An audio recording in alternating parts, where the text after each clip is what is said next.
Okay, this morning we're in Daniel chapter 8, and I want to just take you back to an overview of what the message is in the book of Daniel and why God has given it to us. So when we go back to the beginning, what is established here is that God is painting a picture, particularly for our generation, and especially Seventh-day Adventists, because this movement of Seventh-day Adventists arose out of these chapters. And so Daniel begins with the church falling. And that's what we find in these chapters here, how the papacy brought truth to the ground. But even though the church fell, God had faithful men, young men, who had been thoroughly educated by their families in being true to God, in the sense of true Christianity. It was not just a knowledge of truth, but it was a life of truth. And because of this lifestyle, that brings us also to the gospel medical missionary work. The last work that's going to be done was illustrated here in chapter 1.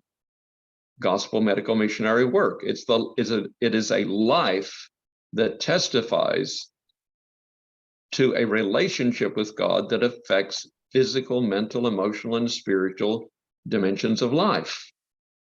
So we have faithful men, faithful young men, and we see the consequences of their faithfulness revealed in their relationship to the government. The government recognized that these men were far superior to anyone else.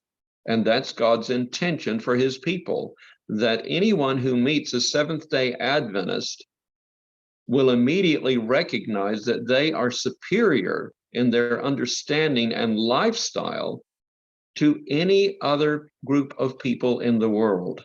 That's God's intention. That's the message of the book of Daniel.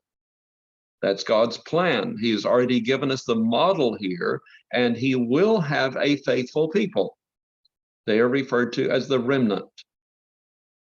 And you and I decide whether we are going to be a part of this remnant or not.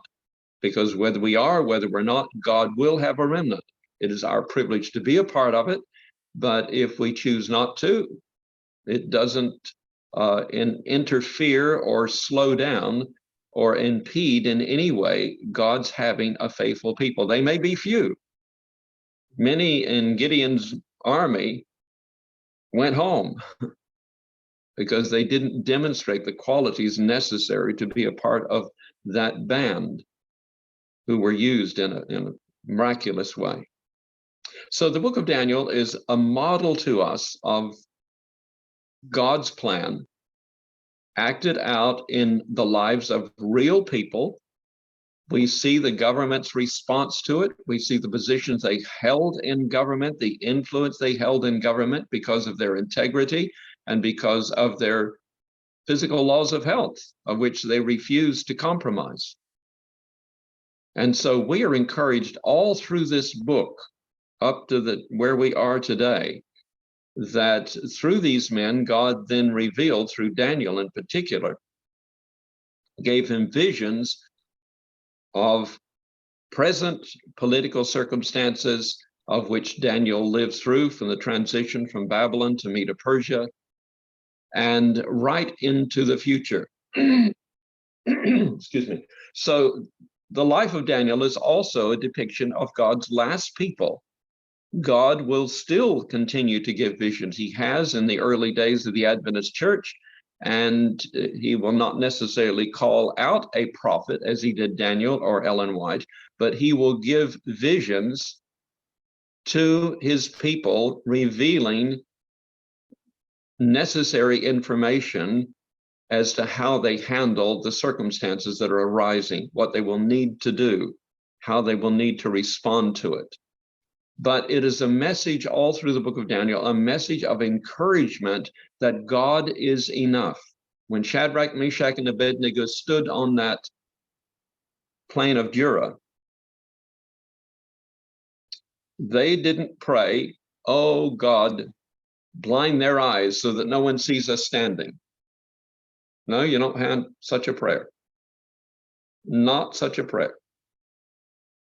Because God was enough.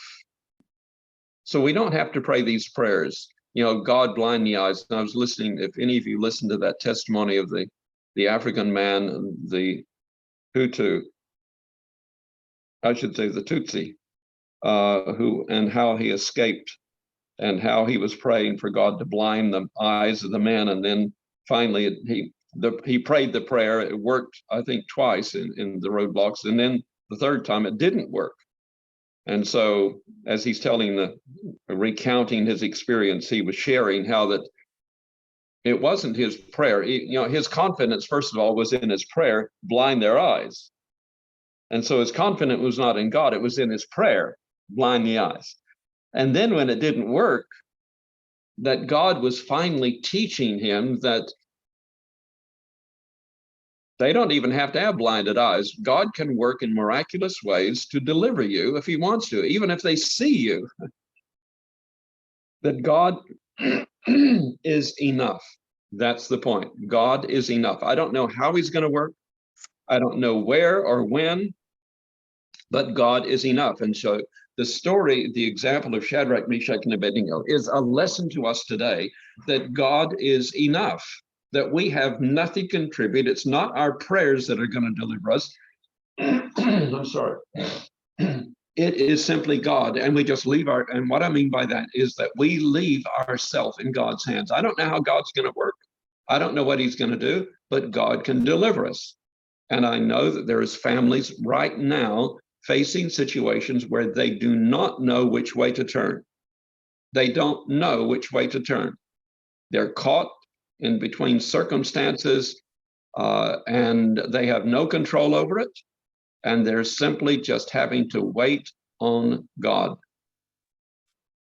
And so if you're one of those, God is teaching you a lesson that he is enough, and in his time and in his way, he will deliver you. He always has in the past. That's why our confidence is based upon Scripture. The God of Daniel is our God, and he will deliver us. And so we are now in a section of Daniel that is bringing it down to our day as we see God detailing events of history, nations, the rise and fall of nations, and the ultimate rising of this power against God, this little horn power against God's people. And it's built upon this law of expansion. And so each vision from Daniel chapter 2 to Daniel chapter 7, the details are enlarged. It's the principle of enlargement. And so we see it again in chapter 8. We've been through chapter 7. Now in chapter 8, it is now enlarged again. And specific details are given that we may understand based upon the principle that we established in the beginning. God is in control. Even when the church fails, God is in control, and he demonstrates that control. He must have faithful people. Why hasn't Jesus come yet? It's not because God is waiting. It's because he must have faithful people. And the book of Daniel and all through Scripture tells us that God will have a faithful people. He will raise up a people as he did in the time of Christ. He had to go outside the church to find the most unlikely to establish his new church. And so God is working outside the denomination by and large. God is not doing away with the church that he has raised up. But the leadership of the last days is going to be raised up outside of the recognized church leadership. We have this model. Jesus modeled it, and it will be repeated in the end time, in this last generation. So you and I, are you ready to be qualified by God to say, Lord, I am available. I am willing, whatever your will is for my life today, I want to be available. We say that when we get out of bed on our knees and offer ourselves to God every day, asking him to take our will and our mind. So this brings us to Daniel chapter 8, and let's begin. And it says, in the 3rd year of the reign of King Belshazzar, a vision appeared unto me, even unto me, Daniel, after that which appeared unto me at the first. So in chapter 7, and now this is about, I think it's about 2 years later, that he is now given this vision in Daniel chapter 8. And it was about 50 years in between Daniel chapter 2 and Daniel chapter 7. So up to this point, from chapter 2 and verse 4 of Daniel was written in Aramaic. Daniel chapter 2, verse 4. But now to the end, from Daniel chapter 8 on to the end of chapter 12, we're back again in the Hebrew language.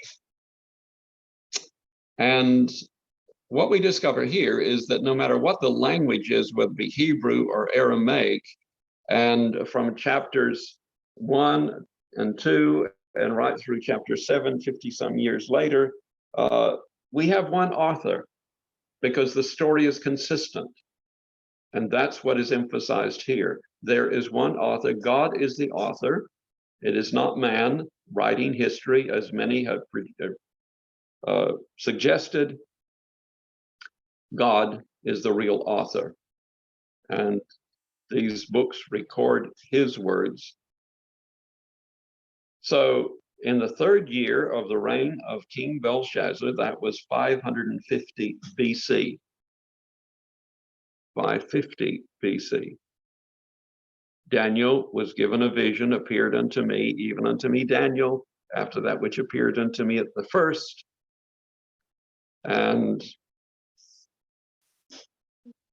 Belshazzar ruled another 11 years after this, before it fell to Medo-Persia. And 550, that's the year of 3rd year of Belshazzar. That was also the year when Cyrus of Anshan overthrows Astyages of the Medes and established the Persian Empire.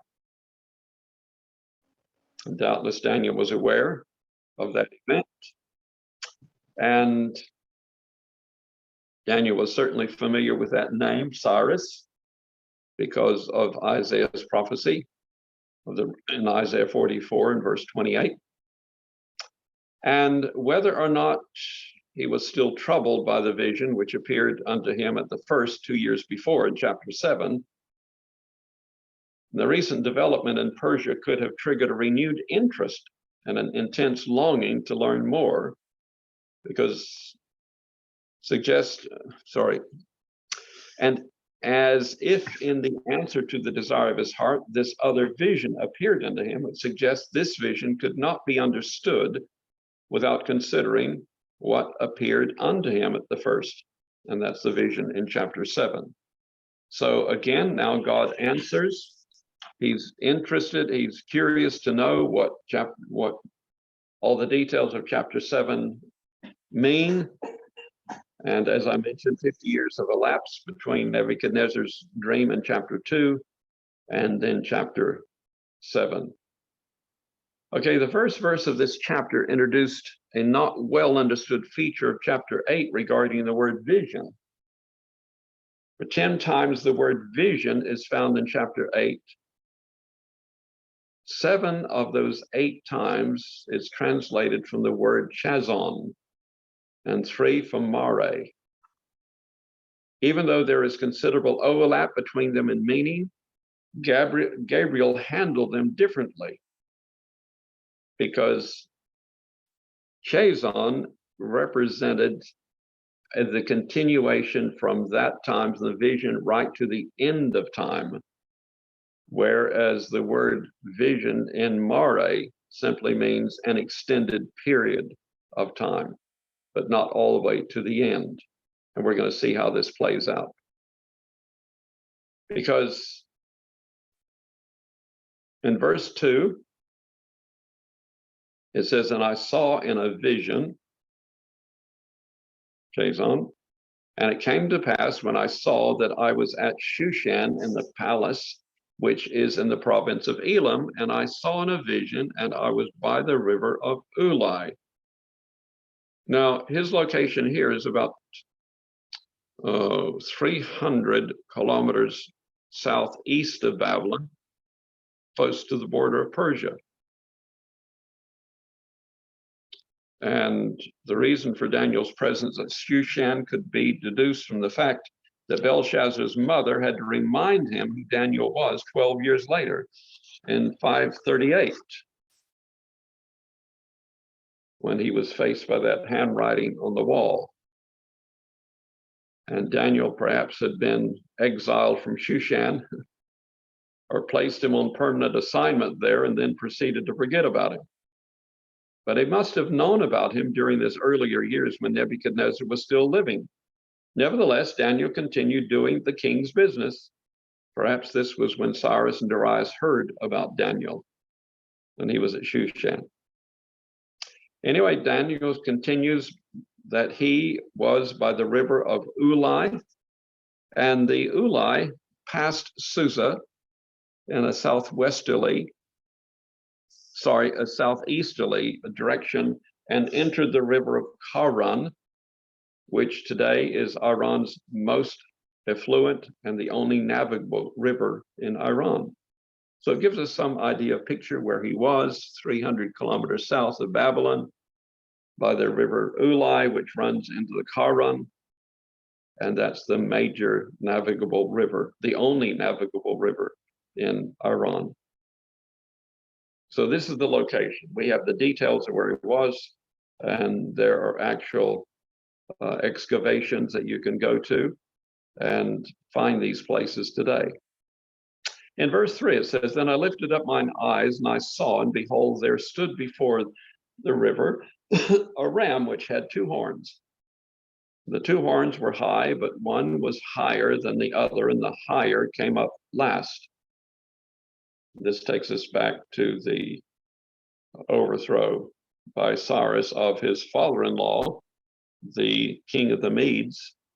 And so the Persians became the dominant power.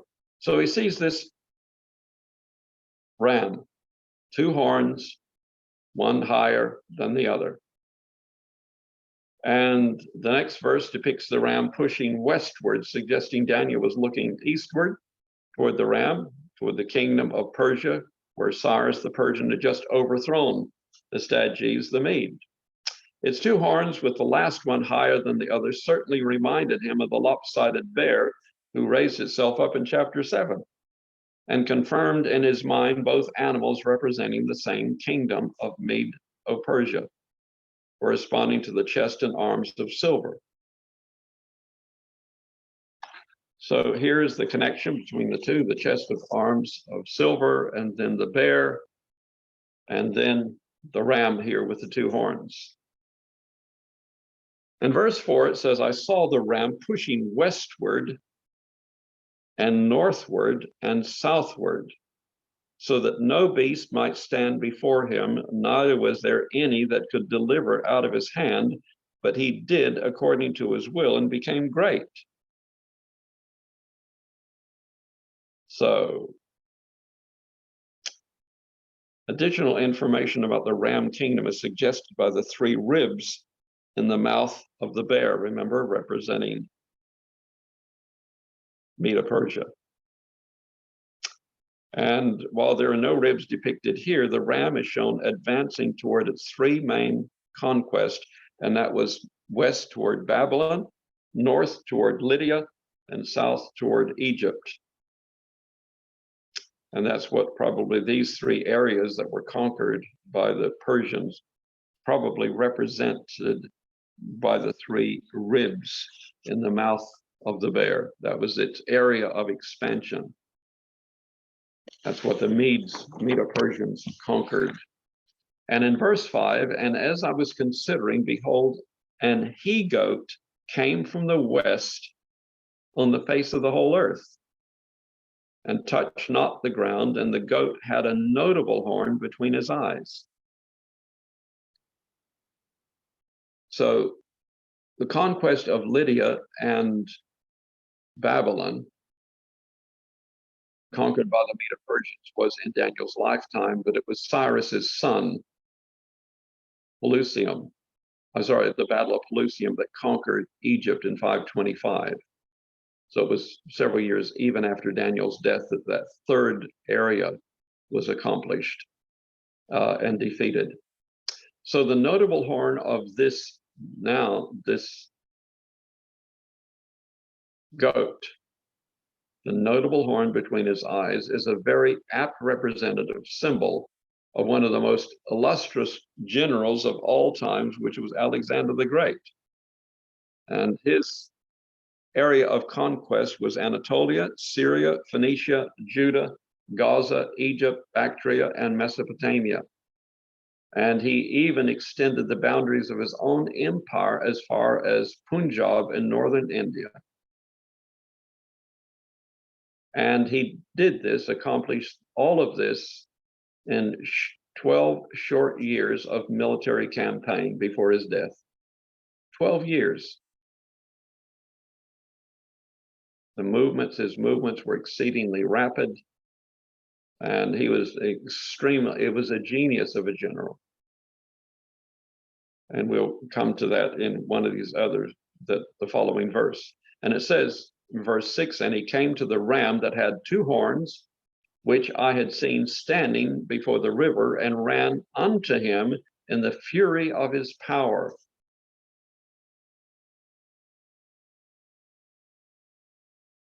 So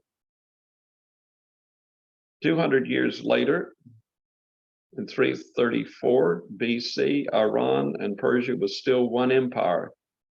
Its standing before the river at the time of the attack by the Greeks was not the Ulai Daniel had referred to in verse 2. It's a different river, but the Granicus River, where Alexander met the armies of Darius III after crossing the Hellespont between Macedonia and Asia Minor. So this is the other river. Now remember, this is far in the distance after Daniel's day, but you see now 334 BC. The fury of his power was demonstrated in the first battle. Alexander's second in command, Parmenion, suggested crossing the river upstream and attacking at dawn the next day. But Alexander attacked immediately. This tactic caught the Persian off guard, and that's what won the battle. So that was his strategy. So even though the ram had two horns, a single horn coupled with speed was all that the goat needed, as we see in the next verse. The details are interesting here because God is, again, the principle of enlargement. God uses different characteristics to illustrate what actually happened in history. And in verse 7 it says, and I saw him come close unto the ram, and he was moved with anger against him, and smote the ram, and broke his two horns. And there was no power in the ram to stand before him, but he cast him down to the ground and stamped upon him, and there was none that could deliver the ram out of his hand. What these pictures tell us and remind us is that today, what is going on today is as much among the nations of the world, is as much under the control of God as was these kingdoms that arose and fell in the prophecies of Daniel. And just as he is in control of the nations, so in the little horn power, God is also in control. And that's what he wants us to understand, that it doesn't matter whether it's a religious or a political power or religio-political power. Doesn't matter. God is demonstrating that he knows history. He knows what is going to happen in the future. He knows who is involved in it. He knows every detail of it. And God is assuring you and I that we don't need to be concerned about what's happening or what is going to happen, because God knows. He knows. He knows your life. He knows the circumstances you are going to face. And just as God is guiding in the nations of the world, God guides in our life just as specifically as he does in the nations. And that we're not concerned ourselves about what is happening or who's going to be involved or when. We know from these historical details that God knows the timing. There is a time for a nation to rise, there is a time for a nation to fall. And God, just as with the Medo-Persians here, God can bring things down instantly. That's what we must understand. A power that seems to be overwhelming and about to destroy, God can bring it down instantly. He has his method, he has his plans, and he will do that. Just as we know he will bring Babylon down, and he will do it instantly. It will be broken instantly. So these are lessons that we must learn from this, not just the historical detail, but God is telling us that he knows what is happening. He knows how it's going to happen, but he is in control. And so now this goat has cast the ram to the ground instantly and stamped upon him, and there was none that could deliver him out of his hand.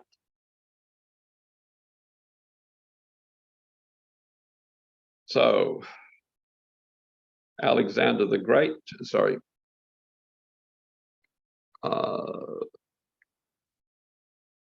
the transition point between the silver and the brass of the great image of Daniel 2 and the bear and the leopard of Daniel 7 was brought about by the furious conquest of Alexander the Great in 334, some 216 years after the third year of the reign of Belshazzar. But it was astonishingly accurate, but it's not nearly the end of the story. So in verse 8, it says, therefore, the he-goat waxed very great, and when he was strong, the great horn was broken. And for it came up 4 notable ones toward the 4 winds of heaven. The breaking of the great horn represents the death of Alexander the Great, which actually occurred on June 11, 323 BC. It's not known. Some people say he drank himself to death. It could be, some people said it was malaria. He was poisoned. It's not known exactly what happened, but the breaking of the great horn represents the death of Alexander, June 11, 323 BC. After Alexander's untimely death, his half-witted half-brother, Philip III, was made king, awaiting the birth of Alexander's posthumous child by Roxanne. And just notice here what happens in history, the gory details of history. This child turned out to be a son, Alexander IV. Brother and son were thus Philip. Brother and son were thus the kings in the custody of the regents. Then Philip ended up being murdered by Alexander's mother, Alexander the Great's mother, Olympias, in league with Polyperchon in 317. She then was almost immediately murdered by Cassander. Alexander was murdered together with Roxanne by Cassander around 310. So Alexander's the fourth official reign and the fiction of a unified empire was maintained for 5 more years until Antigonus, Demetrius, Lysimachus, Seleucus, Ptolemy, and Cassander had all proclaimed themselves kings in their own right. Now remember, there's only 4 horns that come out of this, so there's 8 horns initially. And it's whittled down The others 4 were finally conquered, overcome, and it came down to the 4. That was Cassander. He was king of Macedonia. Lysimachus, he distinguished himself particularly in India, and he was the governor of Thrace. Then Seleucus, his empire was centered in Syria and Iran, and Ptolemy was centered in Egypt. So that's what happened after the death of Alexander. You had these 8 generals. It was finally came down to the 4, of which, as we mentioned previously, the exact detail that is given in this vision is now fulfilled. These 4 became rivals and divided the kingdom up among them. And in verse 9, and it says, out of one of them came forth a little horn, which waxed exceeding great toward the south and toward the east and toward the pleasant land. So we have the details there in chapter 7, how out of these the kingdom was divided, and one of those horns became Rome. And it's not mentioned here in detail because the details are already given in the previous vision. But it says, out of one of them came forth a little horn, which waxed exceeding great toward the south and toward the east and toward the pleasant land. And so here now is the development of the papacy that had been given in chapter 7. This little horn originated from Rome, and this was in Italy, a country that was to the west of Alexander's eastward chain of conquest. And many respected commentators feel that the little horn represents Rome in both its phases, pagan and papal. But the pre-Millerite interpreters of the historicist school from the 18th and 19th centuries identified the little horn of Daniel 7 as the papacy, not pagan and papal Rome, but just the papacy. Therefore, a significant number of those early interpreters of this vision considered both the little horns of Daniel 7 and 8 to represent the papacy. So here, God has given to us in detail the outlines of nations that would rise and fall and their relationship to God's people, as we mentioned before. China, India, other great nations of South America, Africa, whatever. These were not covered. God knows the detail, and God was as much in control of the rise and fall of all nations of the world. But the Bible only records these because of their relationship to God's people and to the proximity of the area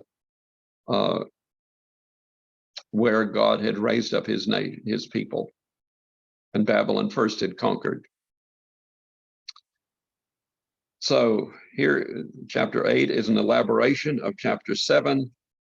And furthermore, the origin of the little horn of chapter 7 is clearly presented as being a separate power entity from the 4th beast, namely pagan Rome. Why should it be different in chapter 8? Regardless of the time gap, there is no need for it to be any different.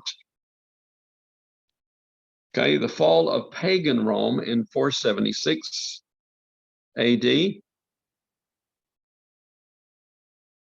But the bottom line, so to speak, is the behavior of the little horn in this chapter. And we will find it to be identical with the addition of more details of the horn of chapter 7. And one of the additional details is that it waxed great toward the south, east, and toward the pleasant land. Bear in mind that this is another elaboration of the characteristics of the little horn in chapter 7 that had a mouth speaking great things. Number 2, a look that was more stout than his fellows. Number 3, he wore out the saints of the Most High. And 4, great words against the Most High. So we wore out the saints of the Most High, and great words against the Most High. So we can see here the very characteristics of Satan. The one who exalted himself in heaven, he is now using, we can see how Satan is using this power, because remember, the overall picture that we have here in Daniel chapter 7 and 8 is that there is a war going on, a struggle between good and evil, and between heaven and earth, and the agents through which the devil has been working. Because we know that in Babylon were all these collection of all of the religions of the world that were taught and propagated through the nation of Babylon, a synthesis of all these false religions, and that is what is being passed on here, and finally comes out in its final form in this little horn, where it is now openly speaking and defying the Most High. And so this power expands its rule. And we can see how this happened after paganism was defeated and the papal power was established. Because the Crusade movement from 1095 to 1270 is what is being referred to when it was talked about its expansion toward the pleasant land. Where from 1095 to 1270, they were a series of military campaigns first launched in 1095 by Pope Urban II to reconquer the sacred city of Jerusalem and the Holy Land and free the Eastern Christians from the Islamic rule. But in contrast to the conquest of Palestine by pagan Rome that ruled there hundreds of years, none of the crusade campaigns were wholly successful. That's why the little horn power only waxed great toward, not in, the pleasant land. Again, the exact detail that Scripture gives to us is historical detail. So those crusades were launched, but they were never successful. So in verse 10, and it says it waxed great even to the host of heaven, and it cast down some of the host and of the stars to the ground and stamped upon them. And of course, the host and stars obviously represent the mighty and the holy people, which we find in verse 24 of chapter 8, the mighty and holy people. Although the fourth beast of chapter 7 also devoured and brake in pieces and stamped the residue with the feet of it. And the residue was not specific for the saints. Rather, it is inclusive of any or all who stood in its way, regardless of religious preference, whether pagan or heretic. That was pagan Rome. And in contrast, the horn power is depicted here directing its ire specifically against those it considers heretical, evidence that the horn power represents a religious entity in addition to the political behavior we see in verse 9. So it had a religious entity. Thus, we see another parallel to the horn of chapter 7, who spake great things against the Most High, and wore out the saints of the Most High, and thought to change times and laws. And they were given into his hand until a time and times and the dividing of time from the year 538 to 1798, during the dark ages on earth, not in heaven. Therefore, what we're looking at is figurative of the papacy's ability to control the conscience and the will by substituting its own times and laws in the place of God's, enforced by the false ministry of an earthly priesthood in the place of Christ's heavenly ministry. In other words, it redirected man's worship from God to itself, which is how it afflicted the host and the stars of heaven.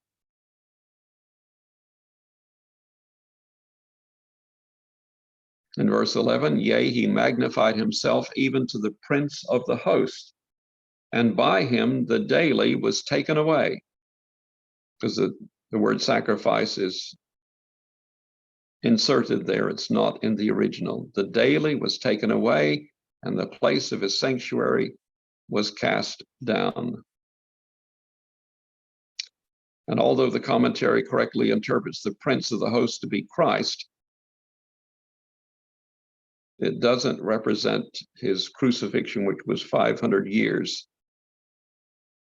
more before the horn power, even before the horn power arose. The verb magnified does not imply assassination or execution. Rather, it's descriptive of exaggerated arrogance and or egocentricity. In this case, blasphemy. It corresponds exactly with the behavior of the little horn of chapter 7, who speaks great words against the Most High. That's what Satan did in heaven. Accuse God of being unfair, not being just, and wanting to take the place of God. That's where the great words against the Most High. He is now, as we know in our natural life, the moment you start criticizing someone, you are simply trying to pull them down so that you can exalt yourself. It's the same thing here. Speaking words against the Most High. And of course, in this chapter, we come to a hotly debated point, which is the daily, what it represents. The word daily is a Hebrew word, tamid, translated daily, and it's used almost exclusively as an adjective some 103 times in the Old Testament. And it appears as a noun only in the book of Daniel. Tamid, daily. What does it represent? As for the matter of taking away the place of his sanctuary and casting it down, Satan merely deflected the object of worship from the heavenly to the earthly by means of pope and priest. They claimed the power to exclude dissenters from the fellowship of the church, passing upon them the sentence of excommunication by which the Roman Church asserted its power of excluding them from all possibility of entering heaven. So this power now excludes anyone except those who accept the authority of this power. They are excluded from heaven. That's their stand. The power to excommunicate, and we see this happening during those dark ages where it struck terror to powerful monarchs. So this power had authority even over the most powerful monarchs of Europe. Those upon whom its condemnation fell were universally regarded with dread and horror. They were cut off from intercourse with their fellows and treated as outlaws to be hunted to extermination. As history reminds us, the noon of the papacy was the midnight of the world. That was duped by the little horns, the world that was duped by the little horn's mouth speaking great things. And we see this today. Why do all the nations, why do all religions go to Rome? Because of its mouth, because of its assumed authority. And of course, Satan's behind that. And that's why people recognize the papacy for its political and religious authority in the world today. So it's repeating today what it did during the Dark Ages, but in a different manner. But it's still in control of all powers of the world. As it was in the Dark Ages, it is still even so now, and we see it displayed And we've seen that several times in the last few years. In verse 12, when it says, and an host was given him against the daily by reason of transgression, and it cast down the truth to the ground, and it practiced and prospered. The point to be made here is the fact that it had this power. It cast down again the daily by reason of transgression, and it cast it down the truth to the ground. And so what happened during the Dark Ages? Bibles disappeared. You couldn't question the authority of the papacy. Whatever they spoke was truth. It wasn't the Bible. It was their authority was the truth. And so truth was cast to the ground, and it practiced and prospered. But this is highlighted here for the very fact that God will have a people who will arise, and that's repeated several times, as in chapter 7 and verse 18, and then I'll repeat that in verse 8. Verse 18 of chapter 7, it says, but the saints of the high will receive the kingdom and possess the kingdom forever, for all generations to come. Then we see that highlighted several times, twice at least in the book, in the chapter 8 of Daniel, where God's people are promised that they will rise up. So in verse 12, it says again, and host was given him against the daily by reason of transgression. It cast down the truth to the ground. It practiced and prospered. The word host here is used 5 times in chapter 8. 3 of them in verse 10 and 11 of chapter 8, and the last in verse 13. And they're all translated from the same Hebrew word, tasba, T-A-S-B-A. In that case, the context becomes the most important element in deciding host or army was given the horn power against the daily. The host of this verse must be the army of those who favor or are intimidated by the horn power and are also against the daily or continual ministry of Christ in the heavenly sanctuary, choosing rather to allow Pope and priest to substitute for Christ's ministry. Thus, because of their support, the horn power was able to practice and prosper. And that's what we see happening in the very end of time, in Revelation 13 in particular, where all the nations will give their authority to the beast power or to the papacy. And as a result of that, the beast power is able to execute a death decree, a worldwide death decree. Then in verse 13, it says, then I heard one saint speaking, and another saint said unto that certain saint which spoke, how long shall be the vision concerning the daily sacrifice and the transgression of desolation, to give both the sanctuary and the host to be trodden underfoot? So in this verse, Daniel's overhearing a conversation between 2 heavenly beings, and the question is asked, how long shall the vision be concerning the daily? And the question, how long, and the answer given in the next verse deals with the length of time the vision or the chazon will last. Daniel already referred to the vision. And remember, chazon represents, it doesn't take it to the end of time, but a certain period of time.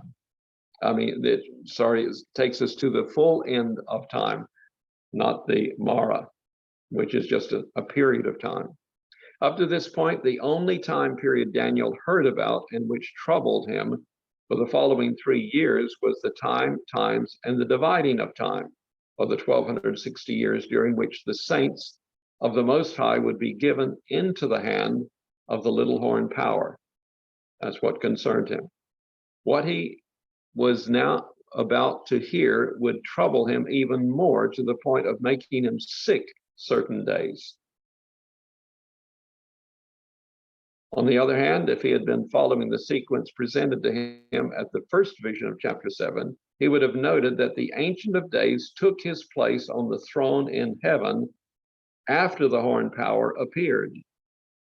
with the question being asked, how long will God's host be trampled under the foot of the power, suggests the same order of events. And so verse 14, it says, and he said unto me, unto 2,300 days, then shall the sanctuary be cleansed. And of course, we know it wasn't the earthly sanctuary, it was the heavenly sanctuary. Judgment would begin as the Day of Atonement. Interestingly, while Daniel only overheard the short dialogue between Christ and the angel, he did not ask the question himself. Nevertheless, the answer is here directed to him as if he had asked the question. Since it was Gabriel who had asked the question, it would seem here that the pronoun he is Christ, who now directs his answer to Daniel. And this suggests that Jesus was fully aware of the anxiety in his heart when he heard that the saints of the Most High shall be given into the hand of the horned power. Until that time, time's the dividing of time. But now another even longer period of time would add to his distress. No wonder Jesus waited for 2 more years before sharing the bad news. And that's what Daniel chapter 8 is about, the 2 years later. At this time during the Babylonian captivity, Daniel must have been looking forward to the fulfillment of the 70-year captivity. God revealed to Jeremiah, saying, for thus saith the Lord, that after 70 years be accomplished at Babylon, I will visit you and perform my good words toward you in causing you to return to this place. So we have the 70-year prophecy Daniel's aware of, then you have the 1260 years, and now 2300 years. So this brings us down to our day and the arising of truth again, which is the weapon against this religio-political power that is controlling all the nations of the world. And again, to repeat what I said in the beginning, the story of Daniel is a reminder to us and an illustration to us that God is in control of all the nations. God will have a people. He will have a remnant, as Daniel, Shadrach, Meshach, and Abednego, who have been thoroughly trained, not only in their understanding of the words of truth, but also their life is a demonstration of the power of truth in the sense of our daily life, that the principles of health were as much a part of their life as were the truths of the word of Scripture. And that our lives must be the same, that God, his gift to us is perfection of not only of truth, of mind, but it's also of character and of body, physically, mentally, emotionally, and spiritually, that we are to be this model. These men modeled it. And so what they were in their generation is what God is calling us to be in our generation. And that their total reliance was upon God. They were not influenced by culture. Remember, they arose out of a fallen church, but they stood. They were faithful. They were recognized by the world, and God's people will one day soon be recognized under circumstances of which none of us know at the moment. But God is going to allow circumstances to arise that will bring his people to the attention of the entire world. And they must be physically, mentally, emotionally, and spiritually perfect. And that perfection is by divine grace, by divine power. So I believe that in this picture also, there are people who may have health issues, health conditions, but God is going to miraculously heal those who are not perfect at this particular moment, dealing with various physical issues, but they have surrendered themselves to God, and God is going to make himself responsible for restoring them.